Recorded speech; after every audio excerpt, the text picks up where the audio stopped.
नमस्कार दोस्तों, स्वागत है आपका आज के मुख्य समाचार में, जिसमें सबसे पहली और बड़ी खबर में आपको बताएंगे कि क्या फिर से लगेगा लॉकडाउन। ओमिक्रॉन और डेल्टा से मिलकर बना नया वायरस पहुंच चुका है भारत। नए राज्यों में मिले हैं मरीज, कितना है खतरनाक ये आपको बताएंगे दोस्तों। दूसरी बड़ी खबर में जिक्र होगा कि अखिलेश यादव का नया लक्ष्य 2024 लोकसभा चुनाव, करहल से संवारेंगे राजनीतिक पारी। तीसरी बड़ी खबर में आपको बताएंगे कि चुनाव खत्म और महंगाई शुरू, पेट्रोल के दाम 17 रुपए तक बढ़ा सकती है कंपनियां। और इसी के साथ चौथी बड़ी खबर में जिक्र होगा कि गुजरात चुनाव को लेकर कांग्रेस नेताओं ने राहुल गांधी के साथ की बैठक और कई मुद्दों पर हुई बातचीत। और पांचवी बड़ी खबर में आपको बताएंगे कि किसानों की जमीन लूटने की देश भर में हो रही है साजिश, राकेश टिकैत ने लगाया ये बड़ा आरोप। दोस्तों, हर एक खबर की गहराई में आपको ले जाएंगे, लेकिन उससे पहले अगर आप भी बढ़ती महंगाई के कारण भाजपा का विरोध करते हैं तो वीडियो को लाइक करके समर्थन दर्ज कराइए। चैनल पर नए हैं तो लाल बटन को दबा के चैनल को सब्सक्राइब कीजिए और घंटी बजाकर कमेंट में लिखिए जय हिंद। दोस्तों, रुक करते हैं सबसे पहली और बड़ी खबर की तरफ। ओमिक्रॉन और डेल्टा से मिलकर बना नया वायरस पहुंच चुका है भारत। कई राज्यों में मिले मरीज, क्या दोबारा लगेगा लॉकडाउन। जी हां दोस्तों, आपको बता दें कि भारत में कोरोना वायरस के नए मामले में कमी आने के बाद लोगों ने थोड़ी राहत की सांस ली है, लेकिन इस बीच देश में कोविड-19 के एक नए वेरिएंट ने दस्तक दी है। कोरोना वायरस का नया वेरिएंट डेल्टा और ओमिक्रॉन वेरिएंट मिलाकर बना है। डेल्टा और ओमिक्रॉन वेरिएंट से मिलकर बना डेल्टाक्रॉन वेरिएंट भारत में पहुंच गया है और कई राज्यों में इसके मामले सामने आए हैं। वहीं आपको बता दें कि तेलंगाना टुडे के हवाले से मनी कंट्रोल में छपी रिपोर्ट के अनुसार भारत के कोविड जेनोमिक्स कंसोर्टियम और GSAID ने इशारा किया है कि देश में 568 मामले जांच के दायरे में हैं। रिपोर्ट के अनुसार कर्नाटक में 221 मामलों में डेल्टाक्रॉन वेरिएंट के संकेत मिले हैं, जो हॉटस्पॉट बन गया है। और इसके बाद तमिलनाडु में 90, महाराष्ट्र में 66, गुजरात में 33, पश्चिम बंगाल में 32 और तेलंगाना में 25 और नई दिल्ली में 20 मामले जांच के दायरे में हैं। दोस्तों, रुक करते हैं अगली बड़ी खबर की तरफ। अखिलेश यादव का नया लक्ष्य 2024 लोकसभा चुनाव, करहल से संवारेंगे राजनीतिक पारी। जी हां दोस्तों, सपा अध्यक्ष अखिलेश यादव ने आजमगढ़ की लोकसभा सीट से इस्तीफा देकर मैनपुरी की करहल विधानसभा सीट को बरकरार रखने का फैसला किया है। और ये फैसला इस दृष्टि से महत्वपूर्ण है कि वो बतौर विधायक अब यूपी में लोकसभा चुनाव 2024 के लिए जमीन तैयार करने में जुटेंगे। और यही नहीं, बीजेपी के नेताओं के जिन सवालों का जवाब वो चुनावी जनसभा में नहीं दे पाए थे, उसका पलटवार भी करेंगे और साथ ही योगी सरकार को चुनौती भी पेश करेंगे। यूपी विधानसभा चुनाव 2022 में समाजवादी पार्टी 2017 के मुकाबले मजबूत होकर उभरी है और इस चुनाव में पार्टी का वोट प्रतिशत भी बढ़ा है और सीटें भी बढ़ी हैं। ऐसे में अखिलेश यादव यूपी में मजबूत विपक्ष के रूप में स्वयं को सामने रखकर कार्यकर्ताओं का मनोबल बनाए रखना बड़ी चुनौती उनके लिए होगी, क्योंकि लगातार 10 साल सत्ता से बाहर रहने पर कार्यकर्ता निराश होने लगते हैं और वो सत्ता की तरफ झुकते चले जाते हैं। इसीलिए पार्टी के राष्ट्रीय अध्यक्ष के रूप में भी पड़ेगा। रुक करते हैं अगली बड़ी खबर की तरफ। चुनाव खत्म, महंगाई शुरू, पेट्रोल के दाम 17 रुपए तक बढ़ा सकती हैं कंपनियां। जी हाँ दोस्तों, उत्तर प्रदेश समेत 5 राज्यों के विधानसभा चुनाव खत्म होते ही महंगाई फिर से दिखनी शुरू हो गई है। इसको लेकर केंद्र सरकार पर तंज कसते हुए विपक्ष ने इसे जनता के लिए भाजपा का गिफ्ट बताया। शुरुआत पेट्रोल डीजल की कीमतों से हुई, इनके मूल्य में लगातार दूसरे दिन 80 पैसे का इजाफा किया गया है। घरेलू गैस सिलेंडरों के दाम में मंगलवार को ही 50 रुपए की बढ़ोतरी की गई है और राष्ट्रीय राजधानी दिल्ली में पेट्रोल की कीमत अब 97.01 रुपए प्रति लीटर हो गई है, जो कि पहले 96 रुपए 21 पैसे प्रति लीटर थी। वहीं डीजल की कीमतें 87 रुपए 47 पैसे प्रति लीटर से बढ़कर 88 रुपए 27 पैसे हो गई है। पिछले साल मार्च में दिल्ली में पेट्रोल की कीमत 91 रुपए और डीजल की कीमत 81 रुपए थी। तो दोस्तों, जबरदस्त महंगाई यहां पर घेर सकती है जनता को और पेट्रोल और डीजल के दाम में 17 रुपए बढ़ा सकती है कंपनियां। दोस्तों, रुक करते हैं अगली बड़ी खबर की तरफ, लेकिन उससे पहले वीडियो लाइक करना मत भूलिएगा। गुजरात चुनाव को लेकर कांग्रेस नेताओं ने राहुल गांधी के साथ की बैठक और कई मुद्दों पर की बातचीत। जी हाँ दोस्तों, गुजरात विधानसभा चुनाव को लेकर पार्टियों में इस वक्त हलचल तेज हो रही है। हर पार्टी अलग अलग तरीकों से सत्ता में अपनी किस्मत आजमाना चाह रहा है और पार्टी का कैसे प्रचार प्रसार किया जाए, इसकी भी रणनीतियां जमकर तैयार की जा रही हैं। ऐसे में कांग्रेस के पूर्व अध्यक्ष राहुल गांधी ने मंगलवार को गुजरात राज्य इकाई के नेताओं से मुलाकात की और उनसे आगामी विधानसभा चुनावों के लिए पार्टी की तैयारियों और रणनीतियों पर चर्चा की। राहुल गांधी के साथ इस बैठक में गुजरात के कांग्रेस प्रभारी रघु शर्मा और प्रदेश पार्टी अध्यक्ष जगदीश ठाकुर के अलावा कार्यकारी अध्यक्ष हार्दिक पटेल जैसे अन्य नेता शामिल थे।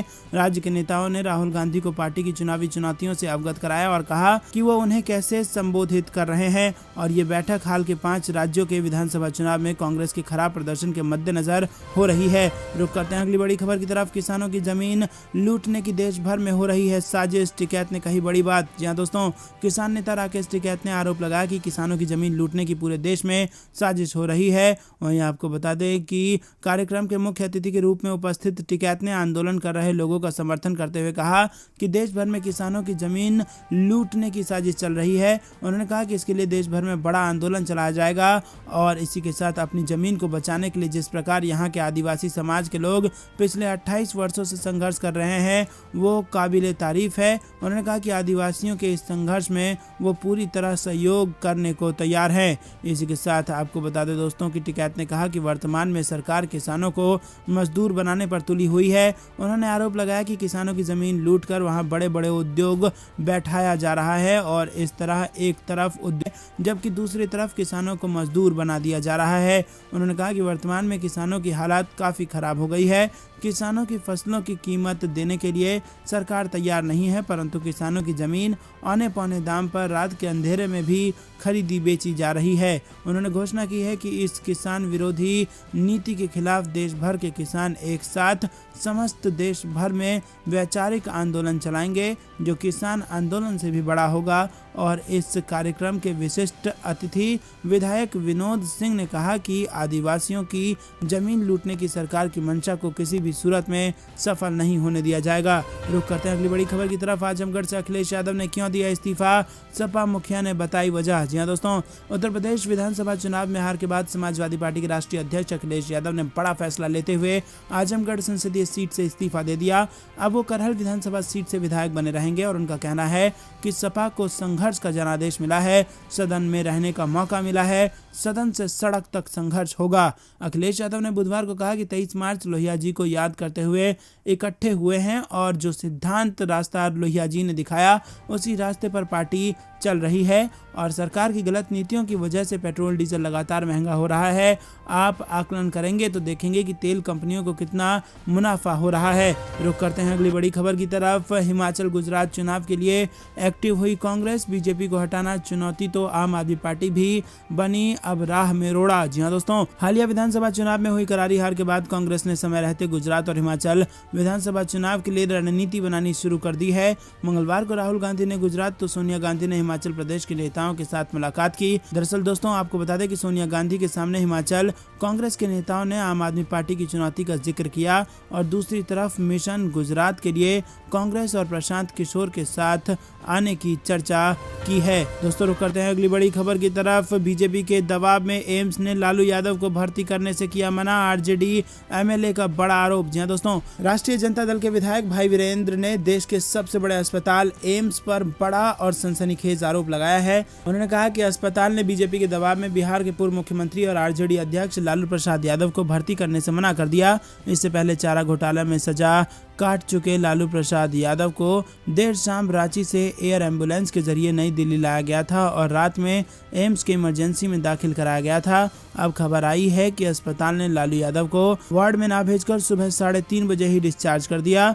एम्स सूत्रों ने बताया है कि जांच में लालू यादव स्वस्थ पाए गए। दोस्तों रुक करते हैं अगली बड़ी खबर की तरफ।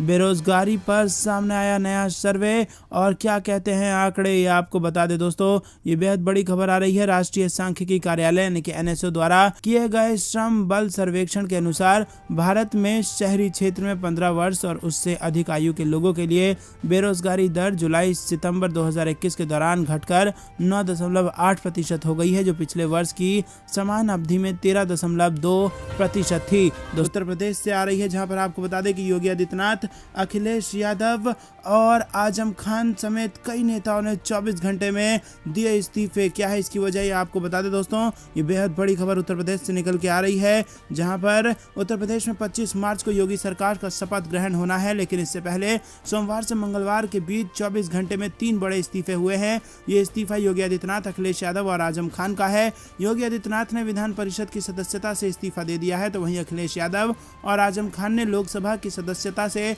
इस्तीफा दे दिया है। बता दें आपको कि इन इस्तीफों की क्या वजह है। दरअसल दोस्तों उत्तर प्रदेश के कार्यवाहक सीएम योगी आदित्यनाथ ने सोमवार सोमवार शाम को विधान परिषद की सदस्यता से इस्तीफा दे दिया। वो इस बार गोरखपुर शहरी सीट से विधायक चुने गए हैं और 2017 विधानसभा चुनाव के बाद योगी आदित्यनाथ को विधायक दल का नेता चुना गया था।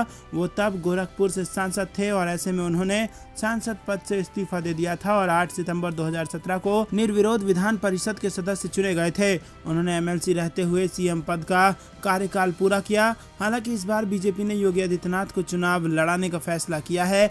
योगी गोरखपुर शहरी सीट से चुनाव मैदान में उतरे थे और योगी ने इस सीट से सपा की सुभावती शुक्ला को 1 लाख से ज्यादा वोट से हराया। ऐसे में वो अब विधायक हैं और उन्होंने एमएलसी पद से इस्तीफा दे दिया है। वहीं सपा अध्यक्ष अखिलेश यादव इस बार विधानसभा चुनाव में करहल सीट से मैदान में उतरे थे और उन्होंने इस सीट से बीजेपी प्रत्याशी और केंद्रीय मंत्री एसपी बघेल को मात दी है। दोस्तों, ऐसे में उन्हें एक सदन से इस्तीफा देना था। लोकसभा में सपा की 5 सीटें हैं। ऐसे में माना जा रहा था कि वो करहल सीट से इस्तीफा दे देंगे और लोकसभा के सदस्य बने रहेंगे, लेकिन अखिलेश यादव ने लोकसभा से इस्तीफा देकर सबको चौंका दिया। जानकारों की मानो तो अखिलेश यादव 2027 के विधानसभा चुनाव पर फोकस कर रहे हैं। ऐसे में वो विधायक रहकर राज्य की राजनीति पर ध्यान केंद्रित करना चाहते हैं। दोस्तों, रुक करते हैं अगली बड़ी खबर की तरफ। सोनिया गांधी, कपिल मिश्रा समेत कई अन्य को हाई कोर्ट ने थमाया नोटिस। जी हां दोस्तों, दिल्ली हाई कोर्ट ने उत्तर पूर्वी दिल्ली हिंसा और राजनीतिक नेताओं के कथित भड़काऊ भाषणों के संबंध में याचिकाओं के बीच एक सुनवाई करते हुए मंगलवार को सोनिया गांधी, राहुल गांधी, अनुराग ठाकुर और कपिल मिश्रा समेत कई प्रमुख व्यक्तियों, कार्यकर्ताओं और अन्य लोगों को नए नोटिस जारी किए हैं। दोस्तों, रुक करते हैं अगली बड़ी खबर की तरफ। अखिलेश यादव का बीजेपी पर हमला, कहा भाजपा राज में लोकतंत्र की रक्षा की अपेक्षा करना दिन में तारे ढूंढना जैसा है। जी हां दोस्तों, समाजवादी पार्टी के अध्यक्ष अखिलेश यादव ने लोकसभा की सदस्यता से इस्तीफा दे दिया है और अखिलेश यादव ने मंगलवार को लोकसभा अध्यक्ष ओम बिरला से उनके कक्ष में मुलाकात कर निचले सदन की सदस्यता से इस्तीफे का पत्र सौंपा। वो आजमगढ़ संसदीय क्षेत्र से सपा के लोकसभा सदस्य हैं और इसी बीच अखिलेश यादव ने ट्वीट कर भाजपा सरकार पर हमला बोला है। एमएलसी चुनाव के नामांकन के दौरान सपा प्रत्याशी के साथ हुई मारपीट का वीडियो शेयर करते हुए अखिलेश यादव ने कहा कि बीजेपी राज में लोकतंत्र की रक्षा की अपेक्षा करना दिन में तारे ढूंढने जैसा है और ये बाहुबल का घोर निंदनीय रूप है। या तो पर्चा नहीं भरने दिया जाएगा, या चुनाव को प्रभावित किया जाएगा, या फिर परिणाम को प्रभावित किया जाएगा। हार का डर ही जनमत को कुचलता है। इसके साथ आपको बता दें दोस्तों कि एटा मैनपुरी मथुरा स्थानीय निकाय सीट से सपा प्रत्याशी उदयवीर सिंह सोमवार को एटा के कलेक्ट्रेट परिसर में नामांकन करने पहुंचे थे। जैसे वो कलेक्ट्रेट परिसर में नामांकन करने पहुंचे, जैसे वो गेट पर पहुंचे तो वहां मौजूद कुछ लोगों ने उनके हाथ से नामांकन का पर्चा छीन लिया और फाड़ दिया। उसके बाद दोनों पक्षों में बवाल शुरू हो गया, नौबत मारपीट तक आ गई और बीच बचाव करने पहुंचे पुलिस से भी सपाइयों की भिड़ंत हो गई। रुक करते हैं अगली बड़ी खबर की तरफ। देर नहीं लगेगी, राकेश टिकैत ने फिर दी बड़े किसान आंदोलन की धमकी। जी हां दोस्तों, आपको बता दें कि निरस्त हो चुके 3 केंद्रीय कृषि कानूनों को लेकर एक बार फिर राजनीति तेज हो गई है। सुप्रीम कोर्ट की ओर से नियुक्त समिति की रिपोर्ट सार्वजनिक होने के बाद किसान नेता राकेश टिकैत ने एक बार फिर बड़े किसान आंदोलन की धमकी दी है। रिपोर्ट में कहा गया है कि समिति कृषि कानूनों को निरस्त करने के पक्ष में नहीं थी। ऐसे में किसान नेताओं को एक बार फिर कृषि कानूनों को वापस लाए जाने की आशंका है। भारतीय किसान यूनियन के नेता राकेश टिकैत ने मंगलवार को ट्वीट किया, 3 कृषि कानूनों के समर्थन में घनवट ने सुप्रीम कोर्ट को सौंपी रिपोर्ट सार्वजनिक कर साबित कर दिया कि वो केंद्र सरकार की ही कठपुतली थे और इसकी आड़ में इन बिलों को फिर से लाने की केंद्र की मंशा है। तो देश में और बड़ा किसान आंदोलन खड़े होते देर नहीं लगेगी। दोस्तों, रुक करते हैं अगली बड़ी खबर की तरफ, जो कि पेट्रोल डीजल के दाम से जुड़ी आ रही है। एलपीजी डीजल और पेट्रोल के दामों पर लगा लॉकडाउन हट चुका है और अब थाली बजाने को राहुल गांधी ने कसा है तंज। जी दोस्तों, आपको बता दें कि पेट्रोल और डीजल की कीमतों में मंगलवार को 80 पैसे प्रति लीटर की वृद्धि हो गई और यही नहीं, घरेलू रसोई गैस के दाम में भी 50 रुपए प्रति है। पेट्रोल और डीजल की कीमतों में बढ़ोतरी के बाद विपक्ष के नेता केंद्र की मोदी सरकार पर निशाना साध रहे हैं। कांग्रेस के पूर्व अध्यक्ष और सांसद राहुल गांधी ने ट्वीट किया है और उन्होंने अपने ट्विटर वॉल पर लिखा है कि डीजल और पेट्रोल के दामों पर जो लॉकडाउन लगा हुआ था वो अब हट गया है। अब सरकार लगातार कीमतों का विकास करेगी। महंगाई के महामारी के बारे में प्रधानमंत्री जी से पूछिए तो वो कहेंगे थाली बजाओ। मंगलवार को घरेलू एलपीजी सिलेंडर की कीमतों में 50 रुपए का इजाफा किया गया, जिसे लेकर सपा सुप्रीमो अखिलेश यादव ने मोदी सरकार पर तंज कसा है। यूपी के पूर्व सीएम अखिलेश यादव ने ट्वीट कर रसोई गैस सिलेंडर के दामों में बढ़ोतरी को लेकर केंद्र की भाजपा सरकार का जमकर घेराव किया। उन्होंने अपने ट्विटर वॉल पर लिखा कि जनता को दिया भाजपा सरकार ने महंगाई का एक और उपहार। लखनऊ में रसोई गैस सिलेंडर हुआ 1000 के पास और पटना में 1000 के पार। चुनाव खत्म, महंगाई शुरू। जी हाँ दोस्तों, आपको बता दें कि जबरदस्त महंगाई की चपेट में आने वाला है देश, और ऐसे में अब विपक्ष मोदी सरकार पर तंज भी कस रहा है। रुक करते हैं अगली बड़ी खबर की तरफ, जो कि पंजाब से आ रही है। कॉन्ट्रैक्ट पर काम कर रहे 35,000 कर्मचारियों को परमानेंट करेगी भगवंत मान सरकार। जी दोस्तों, पंजाब के सरकारी कर्मचारियों के लिए खुशखबरी है। आम आदमी पार्टी के नेता और पंजाब के नवनिर्वाचित मुख्यमंत्री भगवंत मान ने बड़ी घोषणा की है। पंजाब के नए सीएम भगवंत मान ने कहा है कि राज्य में कॉन्ट्रैक्ट पर काम कर रहे 35,000 कर्मचारियों को उनकी सरकार स्थायी करेगी। पंजाब के मुख्यमंत्री श्री मान ने मंगलवार को कहा कि उनकी सरकार राज्य में संविदा पर काम करने वाले 35,000 कर्मचारियों की सेवाएं नियमित कर देगी। और भगवंत मान ने एक वीडियो संदेश में कहा कि समूह सी और डी के 35,000 संविदा कर्मचारियों की सेवाओं को नियमित करने का निर्णय ले लिया गया है। उन्होंने कहा कि यह ऐतिहासिक फैसला है। भगवंत मान ने कहा कि पंजाब विधानसभा चुनावों से पहले उनकी पार्टी ने सत्ता में आने पर संविदा कर्मियों की सेवाएं नियमित करने का वादा किया था।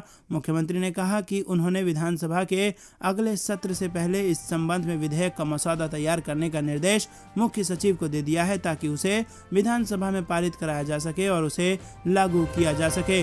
दोस्तों, रुक करते हैं अगली बड़ी खबर की तरफ। मोदी सरकार पर भड़के वरुण गांधी, खोल कर रख दी इतनी बड़ी पोल। जी हां दोस्तों, भाजपा सांसद वरुण गांधी ने एक बार फिर से अपनी ही पार्टी पर हमला किया है। उन्होंने बैंक और रेलवे के निजीकरण को लेकर चिंता जाहिर की, और इस नेता ने कहा कि सरकार के इस कदम से बहुत सारे लोगों के रोजगार चले जाएंगे। पीलीभीत से सांसद वरुण गांधी अक्सर अपनी ही पार्टी यानी भाजपा को अपने सवालों से घेरते रहते हैं। वहीं दोस्तों, वरुण गांधी ने ट्वीट करके लिखा कि केवल बैंक और रेलवे का निजीकरण ही 5 लाख कर्मचारियों को जबरन सेवानिवृत्ति यानी बेरोजगार कर देगा। समाप्त होती हर नौकरी के साथ ही समाप्त हो जाती है लाखों परिवारों की उम्मीदें। सामाजिक स्तर पर आर्थिक असमानता पैदा कर एक लोक कल्याणकारी सरकार पूंजीवाद को बढ़ावा कभी नहीं दे सकती। दोस्तों, रुक करते हैं अगली बड़ी खबर की तरफ। उत्तर प्रदेश की राजनीति पर अब रहेगा अखिलेश यादव का फोकस। भाजपा सरकार से भी जोरदार भिड़ंत को तैयार हैं अखिलेश यादव। जी दोस्तों, समाजवादी पार्टी के अध्यक्ष उत्तर प्रदेश के पूर्व मुख्यमंत्री अखिलेश यादव ने मंगलवार को लोकसभा से इस्तीफा दे दिया, और आजमगढ़ के सांसद के रूप में अपना इस्तीफा देने के एक दिन पहले अपने क्षेत्र में रहे अखिलेश यादव का फोकस अब उत्तर प्रदेश पर ही रहेगा। इसके लिए सोमवार को उन्होंने आजमगढ़ के लोगों से भी सीट छोड़ने के बारे में चर्चा की थी। आजमगढ़ की सभी 10 विधानसभा क्षेत्र में जीत दर्ज करने वाली समाजवादी पार्टी को भी भरोसा है कि पार्टी लोकसभा का उपचुनाव भी जीतेगी। आजमगढ़ के साथ रामपुर को भी समाजवादी पार्टी का गढ़ माना जाता है, और अब आजमगढ़ के साथ रामपुर में लोकसभा का उपचुनाव होगा। और उत्तर प्रदेश में समाजवादी पार्टी के 5 में से 2 सांसदों के इस्तीफा देने के बाद लोकसभा में उनका संख्या बल कम हो जाएगा। अखिलेश यादव तथा आजम खान के इस्तीफे दे देने के बाद अब 2024 से पहले उत्तर प्रदेश के आजमगढ़ तथा रामपुर में लोकसभा के उपचुनाव होंगे। कश्मीर फाइल्स की कमाई पर अखिलेश यादव की सलाह, पंडितों की मदद पर भी दिया जवाब। जी हां दोस्तों, समाजवादी पार्टी के मुखिया और पूर्व मुख्यमंत्री अखिलेश यादव ने कहा कि द कश्मीर फाइल्स फिल्म को इस समय इसीलिए रिलीज किया गया है ताकि यूपी चुनाव के नतीजों पर बहस ना हो। उन्होंने द कश्मीर फाइल्स से होने वाली कमाई को पंडितों की वापसी पर खर्च करने की सलाह दी है, और अखिलेश यादव ने यह भी कहा है कि यदि कोई उनसे भी मांगता है तो मदद के लिए वो तैयार हैं। अखिलेश यादव से जब सोमवार को पत्रकारों ने पूछा कि क्या वो फिल्म को सही मानते हैं, तो उन्होंने कहा कि इस बहस में नहीं पड़ना चाहते हैं। उन्होंने कहा कि जो पैसा इकट्ठा हो गया है उससे कश्मीरी पंडितों को सेटल करने के लिए खर्च होना चाहिए। सरकार को भी आगे आना चाहिए। यदि टैक्स से 100, 200, 300 करोड़ रुपए इकट्ठा हुआ है तो सरकार भी अपना पैसा लगाए कुछ, और कम से कम पीएम फंड में ना चला जाए पैसा जिसका पता न चले कि वो कहां चला गया। अखिलेश यादव ने आगे कहा कि फंड जो कश्मीरी पंडित हैं उनकी कमेटी बन जाए, और जो अलग अलग जगह रह रहे हैं वो खर्च करें अपने ऊपर कि कैसे सेटल होना चाहते। तो दोस्तों, आपको बता दें कि जबरदस्त कमाई की है इस फिल्म ने, और अब अखिलेश यादव चाहते हैं कि जो मुनाफा कमाया गया है इस फिल्म को बनाकर उनको उन्हीं लोगों पर लगाया जाए जिनकी भावनाओं का यहाँ पर जिक्र हो रहा है। दोस्तों, रुक करते हैं अगली बड़ी खबर की तरफ। राजस्थान खान के कोटा में द कश्मीर फाइल्स पर लगी रोक, 1 महीने के लिए धारा 144 लागू। दोस्तों क्या है पूरी खबर आपको जरूर बताएंगे, लेकिन उससे पहले क्या आप भी ऐसा मानते हैं कि जो द कश्मीर फाइल से पैसा इकट्ठा हुआ है उसे कश्मीरी पंडितों के लिए ही लगाया जाना चाहिए? हाँ या ना में अपनी राय बताइए। वीडियो लाइक नहीं किया है तो जरूर कीजिए। दोस्तों आपको बता दें कि निर्देशक विवेक रंजन अग्निहोत्री की फिल्म द कश्मीर फाइल्स को देखने के लिए सिनेमा घरों में भीड़ उमड़ रही है और इस बीच कोटा में 1 महीने के लिए धारा 144 लागू कर दी गई है। धारा 144 मंगलवार से लागू हुई है और ये 21 अप्रैल तक जारी रहेगी। अब कोटा जिले में 5 या इससे ज्यादा लोग एक साथ एकत्रित नहीं हो सकेंगे। ऐसा फिल्म द कश्मीर फाइल्स के कारण किया गया है। कोटा जिला प्रशासन को फिल्म के कारण कोटा में सांप्रदायिक तनाव उत्पन्न होने की आशंका थी। कार्यवाहक जिला कलेक्टर राजकुमार सिंह ने इस संबंध में सोमवार को कोटा शहर में 1 महीने तक ना तो कोई जुलूस निकाला जा सकेगा और ना ही प्रदर्शन होगा। तो दोस्तों ये थी दिन भर कुछ बेहतरीन और बड़ी खबरें। तक बने रहने के लिए बहुत बहुत धन्यवाद। देख रहे थे आपका अपना चैनल। जय हिंद, जय भारत।